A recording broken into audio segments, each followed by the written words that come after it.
This is the latest Citroën C4.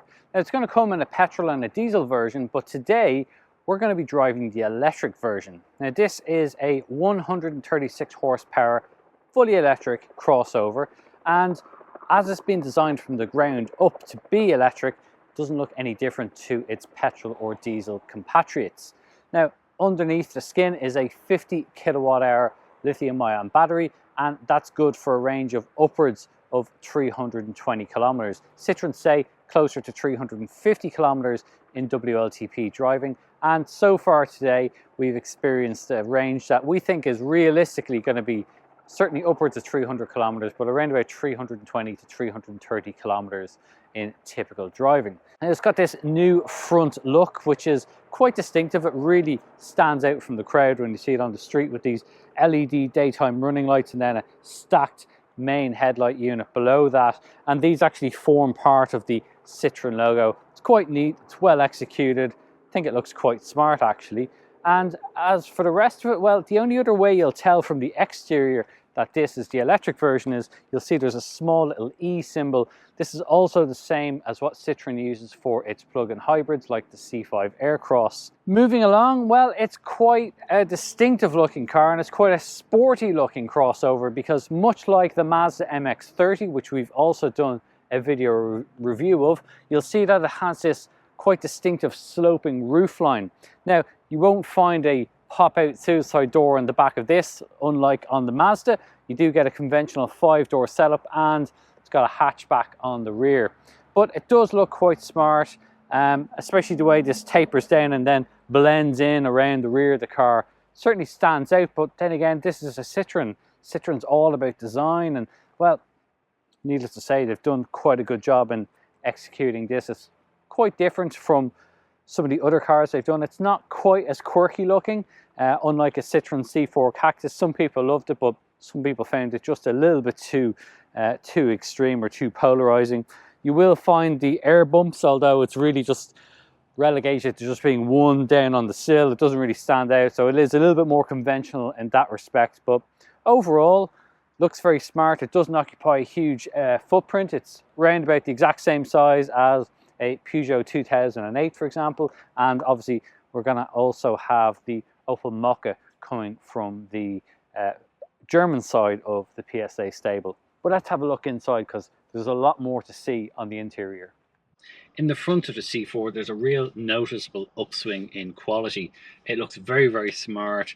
The quality of the materials used are a big improvement over what we're used to seeing from Citroën, which has always been in the past used kind of light and cheap looking plastics, but it's not the case here. This C4, very much an improvement in that respect, and kind of has a whole new look to it as well. It's a much more modern design. The steering wheel itself looks very, very modern. It's got this very simple, very design-led approach to it, how it works. Very easy to use buttons, but it's all very kind of angular and looks very sharp actually. I do quite like how this looks, and even this bottom spoke, although it does nothing, kind of has a bit of a hark back to the older 1970s steering wheel that we've seen on previous Citroëns. There's a small digital instrument display set within the dashboard, and it's actually illuminated from the back on either side. It looks very smart. It's very simple, but it gets the job done. You also have a head-up display here. It's a traditional projector style that pops up and projects onto a clear bit of plastic, but again, this shows the speed, it shows the current or last road sign that it passed, and will also give you a display for things like the cruise control function. There's quite a slender and wide infotainment touchscreen here. It's quite nice to use. All of the infotainment system is pretty much what we've seen in past systems, but really nice thing that we've seen, and it's something that we've often moaned about in past or modern Citroëns, is that we now have a return of physical controls for the temperature settings. So that's really, really nice. You've got 3 rotary controllers here, and that adjust the temperatures for the front driver and for the front passenger, fan speed in the middle, and then your various controls for your front and rear windows are there as well. If you have the optional heated seats, they go here on either side.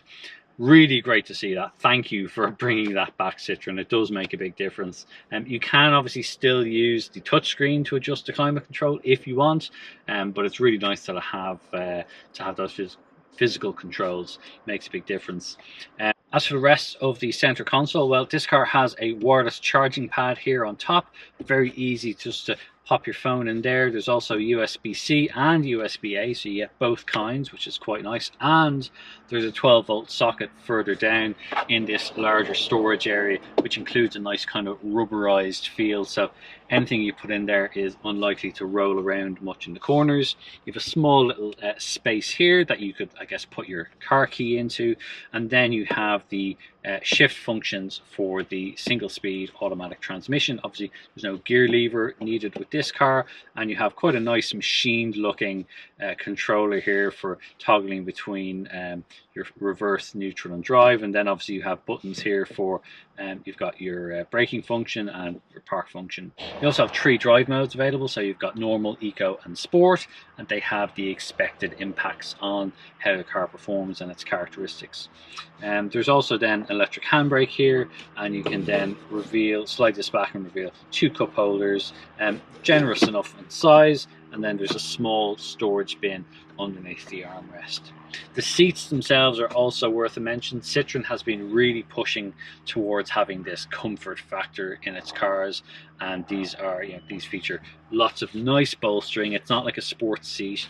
It's just nice bit of bolstering there, and good underneath your legs and also here on the side. Really nice materials that they use as well. This is kind of like a mixture, like a leather-like mixture with fabric on it as well. Looks really smart, feels nice. And then there's one other feature I want to show you, which is kind of quite interesting. You've got obviously your usual glove box here, but then if you pop out this center section, a tray can pop out, and you can put in a tablet device if you want to store it in there. But Citroën also offers a mount, so if you press this in, this guy can slide out, and you can actually mount on a tablet or an iPad right there in front as well. It's quite unusual. We don't normally see this in a front seat. We typically see it, these kind of features affixed onto the backs of the front seats for those in the rear. I guess it's kind of an interesting thing to have it in the front seat. Maybe some people will like to have that option there for their front seat passengers. Obviously it doesn't affect the airbag. There is still an airbag. It's located just a little bit further up, so all that still works as normal. But yeah, just a little bit different, and once again Citroën being a little bit quirky, which we like. One of the surprising things when you get in the back of the C4 is how much space there is. There's actually very generous amounts of room considering the segment that this car sits in. You've got good amounts of elbow room here, and headroom, well, at me at 5'9", I've got a good amount of headroom. I've no issues in that respect, and as you can see, I've got plenty of legroom. This driving seat is set up for how I would be sitting in the front, and as you can see, loads of space there. That's also helped by how the back of the front seats are sculpted in to give you a little bit more room. There's a useful size large pocket in the back of it as well, so it's quite good in that respect. There's plenty of space. You've also got 2 USB-A ports here as well, so those in the back can keep their devices charged up. The middle seat doesn't fare too badly either. Now, as ever, there's a little bit of a transmission tunnel here. It's not that bad though. It doesn't get in the way too much. It's not too wide and it's not too high. The middle seat is a little bit higher up overall, and it's a little bit narrower. But if you don't need to use that, you have a fold-down armrest which has 2 cup holders. And as I mentioned, it's also possible then to open up the rear, and you can reach in or load longer items through. Both of the outer seats also have easy to reach child seat points as well. Then around the back you have actually what is a split window, so you have a slight spoiler that runs across here, but this is also glass that you can see through, so you do have a relatively unobstructed rear view. That's quite good. And then in the rear, I'll give you a look inside, and you can see it does have quite a generous amount of boot space, a good wide aperture as well to open up.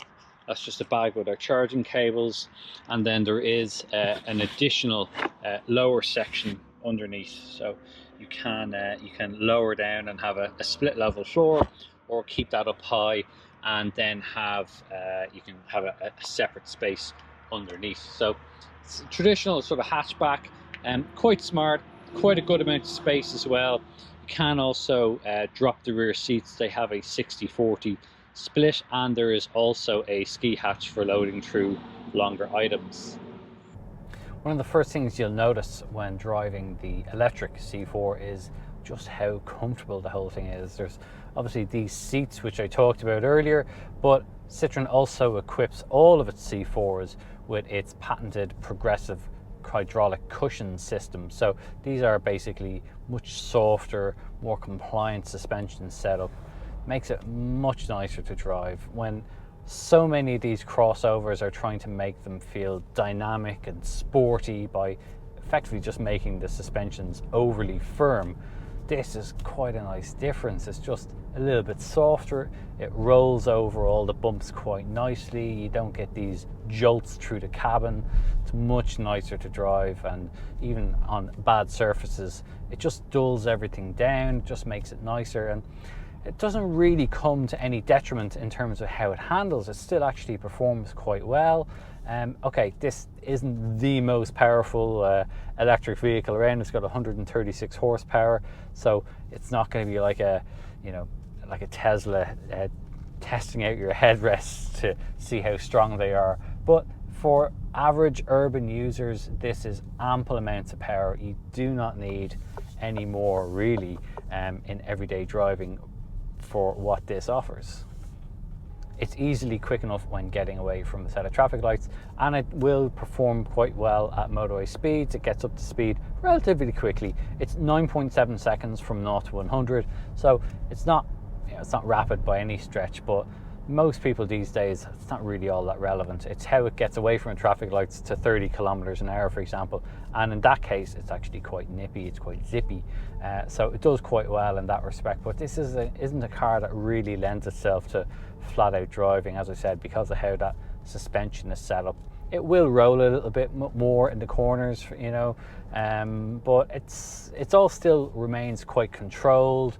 It's a very refined car, helped obviously by the fact that it's electric, so you don't have any of the vibrations coming through from the engine or the transmission, so it's much nicer in that respect.